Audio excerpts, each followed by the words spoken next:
Biz yana bitta obyektga kelganmiz. Xudo xolasa bu yerda ham ishlar boshlandi. Joyimiz Uchko'prik tumani Yangiyer mahallami shunaqa deb adashmasam, yo Soybo'yi Sarqo'rg'onga yaqin joyda. Taxtalar tushirib oldik. 19-dekabr 2025-yil. Mana shu joylarga 3 ta arka bo'ladigan. Qasoni bu hovli tarafdan ko'rinishi. Tomdan ko'rinishi bu. Razmerlarimiz 11.60 ga 18 metr ekan. Figuralari bor ozgina. Xo'p, yana bitta narsa.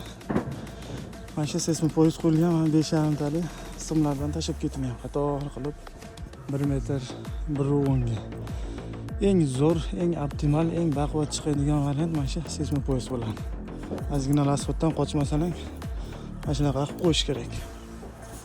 Aslida mo'rlatlarni boylaymiz. Xudo xolasa baquvvat bo'ladi. Ko'p joylarda stoykalar qo'yiladi.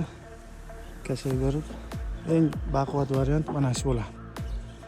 Ozgina asfaltdan qochilmasa, eng zo'r variant mana shu. Xudo xolasa ish jarayonlaridan ham videolar qilib turamiz. Videolarni yo'qotib qo'ymaslik uchun obuna bo'lib, layklarni bosib turasizlar.